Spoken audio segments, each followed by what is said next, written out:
This episode goes out to Governor Kate Brown of Oregon. Just look what happens when you actually believe in science.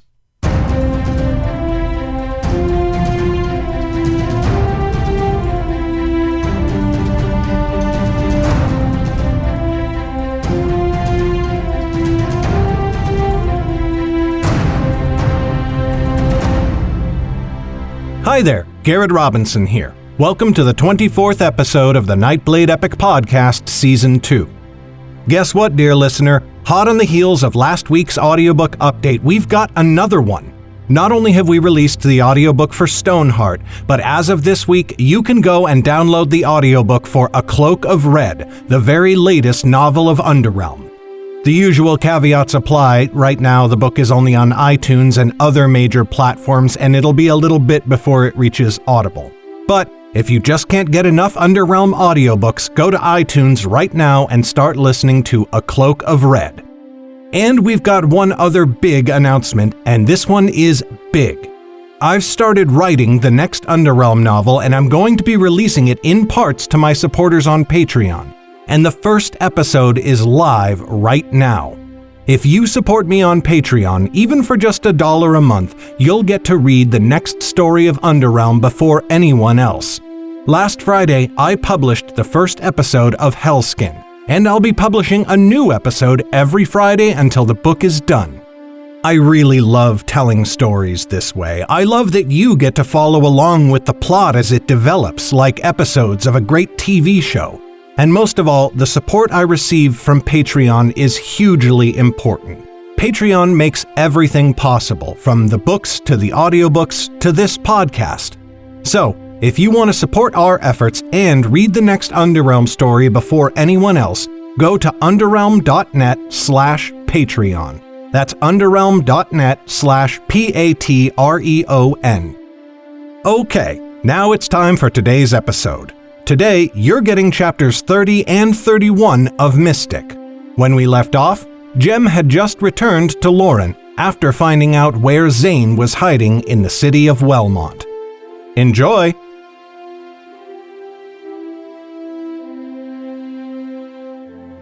Mystic, Chapter 30. "Jem," said Lauren, "how did you—" "I guessed from the first that the wizard might look to the boats," said Jem. "We arrived by the river, and it seems he means to leave the same way.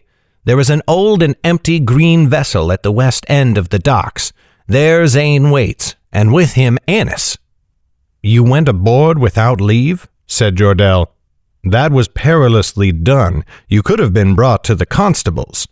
"None saw me. Certainly not Zane." "Is Annis alive?" said Lauren. "Is she whole?" "She is, or I would not stand before you. For if the steer had hurt her any more, I would have killed him and fled Wellmont a murderer. But Zane is acting oddly." "How?" said Lauren. "What do you mean?" "He moves and sounds like a man in great pain, though I can find no sympathy for him." "You did well," said Jordell, though he looked troubled. "But now you must leave it in our hands. Show us to this boat." Jem gestured off into the darkness and turned to walk. Lauren saw a slight stumble in his step, but other than that, he did not falter as he guided them towards Wellmont's west end. She saw the boat before Jem pointed it out. She had spotted the thing's ugly, chipped green paint while passing the first time. They hung far back to keep their voices from being heard, and from the darkness of a narrow alley they surveyed the boat. Low and listing in the river it sat. It hardly seemed the thing could keep water out. Lauren saw rot in many of the boards, and its mast was bare of sails. "There he waits," said Jem, "if he has not fled." "We must have him out," said Jordell. "This must be cautiously done. Lauren, you should—" "She should slit his throat," said Jem. "She has a dagger, after all, and can move without being heard when she so wishes." "Jem," said Lauren. "What?" he barked. "Is your precious rule more valuable than the life of a friend? She lies within that boat, unable to escape from the wizard who might kill her. You saw him press his flames into her neck. You heard her scream." Lauren had heard it, and the sight of Zane pressing his finger into Annis's flesh would not leave her mind's eye.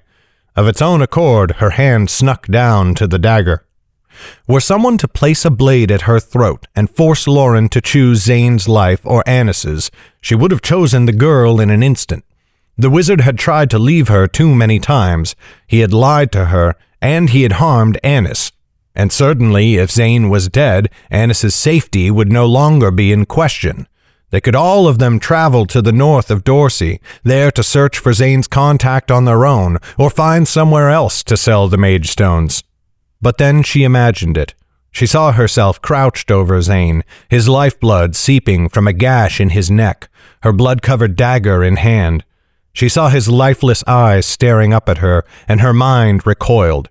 She shook her head and shivered, though the night was muggy and warm. "We will not kill the wizard," said Jordell. "No more blood need be spilt today. Wellmont has seen quite enough of that." "What do you know of need?" said Jem. "You said you came to protect us, but you were not there when the wizard took her. His eyes were mad, I tell you, and his face like a skeleton's. Kill him, I say, or he will murder us all, and more besides." "He has killed no one yet," said Jordell. "And you need him for your precious war," sneered Jem. "Jordell is right, Jem. We will not kill him. Certainly I will not, and you should be less quick to wish such a judgment, lest it finds you yourself." "As you say then, Nightblade." Jem stood tall as he could and glared at her. "But know this, I meant to deal my own justice to Zane. If you fail to do the same, and Annis comes to harm because of it, that justice will fall upon you." Lauren almost laughed, but she realized how great a mistake that could be in his state. Instead, she nodded solemnly. "I have heard you, and I will keep your promise in mind. Annis shall not come to harm while I live." She turned to Jordell. "I have an idea for how she might be recovered, but I will need your help." "Let me hear your plan, and if it is a good one, you will have my help and more besides. I shall have my men brought." "No others," said Lauren. "There is no time. If he should try to escape before they arrive, then my plan is foiled, and I will need Jem as well. You said you used to hunt mages. Do you know more than how to restrain them? Can you fight them?" "You saw me in the tavern," said Jordell. When Zane had thought the mystics were attacking, he had summoned his magic. Jordell had struck like a serpent and had stopped Zane on the spot. "Good enough," said Lauren. "I will catch Zane's attention and draw him out, away from the boat. Once he is gone, the two of you can come aboard and rescue Annis. He will return to the boat once he loses me. Jordell will lie in ambush, waiting to take him captive." "That is a dangerous course," said Jem, "for it pits you alone against the wizard." "I can escape from Zane on the streets easily enough. A wizard he may be, but he has poor wisdom when it comes to chasing quarry. And besides, I do not think him a killer. Not after what Jordell told us at the inn." "I can save the girl myself," said Jordell. "Send Jem to gather the others from my order. They can help us if this plan of yours goes ill." "Jem must go with you," said Lauren. "Annis is no doubt terrified and does not hold you in great esteem. She might fight you if she sees you, and so draw Zane back too early. Jem will calm her." Jordell looked troubled and did not answer immediately. "Still, you must be careful," he said at last. "And if it grows too perilous, you must withdraw. I would not have you come to harm on my account.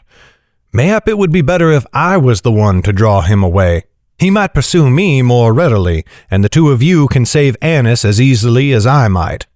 "You will not," insisted Lauren. "He fears you more than Annis does. He would not chase you, only flee from you, and in his terror he might hurt Annis again. Besides, Annis found herself in this mess because of me. I shall take the risk." Jordell sighed. "If you insist. But still you must promise me. If you think you might be harmed, you will withdraw so that we may summon the others. Zane cannot stand against Vivian if I am at her side." "Very well," said Lauren. "Now stay back, and let me lure this bear from his cave." Mystic, Chapter 31. Lauren crept towards the green boat. Jem and Jordell watched from the alley's mouth, and as she looked back over her shoulder, she saw their eyes glinting in torchlight. She gave them a small smile of assurance, though she felt little for herself. She only hoped this scheme would work. Nothing felt more important than saving Annis from Zane's clutches, and as quickly as possible. The girl had suffered too much already, standing all her life in her mother's shadow. Now Lauren had brought her to this, if anything should happen to her. Lauren pushed that thought aside, for now she would need a clear mind. She reached the dock and snuck carefully down the steps towards the boat. She could not hear her own footfalls for the gurgling river and creaking boat lines. Step by step, she slid along the wooden planks, searching for any sign of movement in the moonlight. There was nothing to see, nor could she hear any sound. She reached the edge of the dock, and only one large step separated her from the boat's deck. Her feet grew leaden, and she paused. Then she thought of Annis captive within, and with a leap she gained the deck. The boat swayed ever so slightly beneath her, and she froze. But no sound came from the cabin, and after a long moment she finally exhaled. The boat was like Brimlad's, with one hatch leading into a cabin that grew out of the main deck. But this cabin had small portholes that now hung open. Lauren guessed that Jem had seen the wizard through one of them. Mayhap it would be wise to look inside before she tried to get Zane's attention. Lauren came forwards at a crouch until she stood directly beneath the porthole. She straightened slowly with her head tilted so that only a single eye came into view. The cabin was dirty and unkempt. She supposed the boat had not been used in some time. Rubbish lay in the corners, and the walls were rotten. A single pallet of straw lay to one side, but its contents had been ripped out and spread across the room, probably by rats. On the empty cloth lay Annis. Lauren's heart quickened at the sight, but she could not see Zane anywhere within, and Annis did not see her. The girl had curled into a ball, her face against the wall. Where was the wizard? Had he stepped out since Jem left to fetch Lauren? It did not matter. With the room empty, she could save Annis. If she was quick, Lauren would not need Jem or Jordell after all. Like a ghost, she made for the hatch. Only an old wooden lever held it shut, and the lever's hinge was rusted. After a glance around the deck to ensure Zane was not lurking in some dark corner, she drew her dagger and struck the hinge with the hilt. It fell to the planks at her feet, and she threw the door open to dash inside. "Annis," she hissed, "it is me. Quickly, we must—" She jumped and cried out as the door slammed shut behind her. Lauren whirled to find Zane standing there, his eyes glowing as flame danced between his fingers. "You forgot my walls of air, girl." She had forgotten, but all thoughts of the wizard's magic vanished as she took in his appearance. Zane looked far worse than when she had last seen him. Skin clung to bone, which stuck out in jagged points. His shoulders were stooped and hunched, and his blue coat hung loose off his shoulders. His lips were frozen in a grimace of pain, and there were bare patches on his scalp where hair had fallen away from it. All this she saw in a moment, before Zane spoke. "Why are you here? I told you if you followed me. I told you." He faltered, and his arms folded in on themselves as the light died in his eyes. His flame guttered out, and he collapsed against the inside of the hatch, moaning in agony. Lauren ran to Annis's side and wrapped an arm about her shoulders to protect her. She thrust the dagger toward Zane. "You will not harm her, wizard. Jordell told me the truth of what happened at the High King's seat. You are no murderer, and you will not—" Words died on her tongue, for Zane paid them no heed. He merely kept rocking back and forth, hugging his arms about himself as he cried out again and again. From the sound, Lauren would have imagined him pierced by arrows with hooks digging into his flesh. She shot a quick glance at Annis, but the girl only stared at the wizard in terror, her eyes bright in the glow of moonslight. "Zane?" said Lauren. She wished her voice had not come so softly. "What is wrong?" The wizard's wailing ceased. "Wrong? Nothing. Why should anything be wrong? The world is ending, and the mystics wish for me to fling myself into its death throes." "Do not excuse your actions by blaming them on others," said Lauren fiercely. "Jordell did not set fire to Annis's flesh." Zane looked up, and in his eyes she saw tears. "I am sorry. Sorry, so very sorry. I never wanted to hurt her. I only wanted. I had to get away. From him. From the woman. They are mad, all of them, Lauren. Mad." Lauren thought of Jordell and Jem. Surely they would have seen her enter the boat and would wonder what had happened. It was only a matter of time before they followed. But she longed to hear what the wizard had to say, as she had longed since Jordell first mentioned it. "You promised to tell me of the mystic's words. Tell me now if, as you say, they drove you to this madness." "A war is coming," Zane mumbled. "A war, a war." "The war is here. You fought in it yesterday. We all did, Zane, but that does not—" "I do not speak of the petty squabblings of the 9 lands, he spat. "The war that will end war. A darkness, a great evil like nothing we have seen in our lives. They mean to use me as a weapon, all of us, all the wizards, all with the gift. We are to be their arsenal, to be flung into the maw of the—" His limbs seized up again, and he moaned with whatever dark pain plagued him.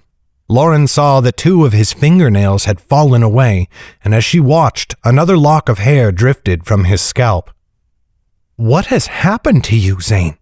Have you been stricken by plague?" Lauren shuddered and covered her mouth with her sleeve. Zane shook his head. "No. This must be the work of the mystic woman. She did something to me upon the river. She must have, for I feel my mind slipping away from me. My body wilts like a flower held to flame." "How does she have such power?" said Lauren. "This is no mind magic." "She must. What else could it be? Some of them can do more than lift rocks with their thoughts. Legends of wizard kings told of those who could strip flesh from bones with their minds. If only I could—" His eyes shifted, and he saw Annis by Lauren's side. He looked at the girl, as if seeing her for the first time. His lips trembled, and tears slid down his cheeks to drip from his skeletal chin. "I did not wish to hurt you," he said softly. "I need to escape," Lauren whispered. She thought back to when she had met Zane in the birchwood, how her parents had thought to use her as a game piece to lure the eye of someone who could pay for a young bride. In escaping that fate, Lauren had knocked Chet's poor father unconscious, to say nothing of the arrow she had planted in her father's leg. No one wanted to be used. No one wanted to live a life served up by others, and the desperation, the need to flee such a life, could drive one to acts they would never before have considered. Did Lauren's actions in the birchwood make her a villain? Doubtless they would, in some tales, but her life was not about tales, and it never had been. If she had lived like a sweet maiden, she would have spent the rest of her days in her parents' shadow, wed to someone who cared for nothing but her youth and her duty to raise any children they might have. Even Menet had been a bandit once, and Lauren saw now that she could cast no shadow on Zane without first allowing the light to burn her. Zane had helped her escape the birchwood, her, a small slip of a girl with green eyes. She could do no less for him now. twisted wretch that he had become. "All right then, wizard," said Lauren. "Let us see about getting you out of this mess." This has been a production of Legacy Books, written and narrated by Garrett Robinson. The music in this podcast was created by Will Musser. Check out his incredible work at willmusser.com. That's WILLMUSSER.com. Today's letter is M. Thank you for listening. Bye-bye.